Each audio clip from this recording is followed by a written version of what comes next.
Patan Santalpur highway પર gas ટેન્કરમાં આગની ઘટના બની છે। કચ્છ તરફ ગેસ ભરવા માટે જતા સમયે આ ટેન્કરમાં આગ ફાટી નીકળી। જો કે ટેન્કરમાં ગેસ ભરેલો ન હોવાને કારણે જાનહાનિ ટળી છે।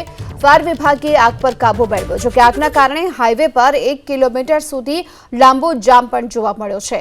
કચ્છ તરફ ગેસ ભરવા જતા સમયે પાટણ સાંતલપુર હાઈવે પર ગેસ ટેન્કરમાં આગની ઘટના બની। જો કે સારી વાત એ રહી કે આ ટેન્કરમાં ગેસ ભરેલો ન હતો અને થોડીવાર માટે અહીં અફરાતફરી પણ જોવા મળી હતી। જો કે ફાયર વિભાગની ટીમે ઘટના સ્થળ પર પહોંચી હાલ તો આગને કાબૂમાં લીધી છે।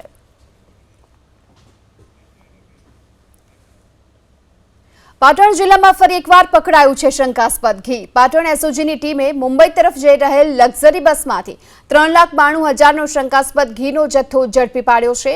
એસઓજીની ટીમે આ શંકાસ્પદ ઘીના 105 જેટલા ડબ્બા જપ્ત કર્યા, જ્યારે કે એફએસએલની ટીમે આ જ શંકાસ્પદ ઘીના નમૂનાને પરીક્ષણ માટે લેબોરેટરીમાં મોકલી દીધા છે। સાથોસાથ બસના ડ્રાઈવર અને કંડક્ટરની પણ અટકાયત કરવામાં આવી। આ લક્ઝરીના બસના ડ્રાઈવર સહિત કંડક્ટરને પૂછપરછ કરતા પાટણના 9 જેટલા વેપારીઓનો ઘીનો જથ્થો હોવાનું સામે આવ્યું છે।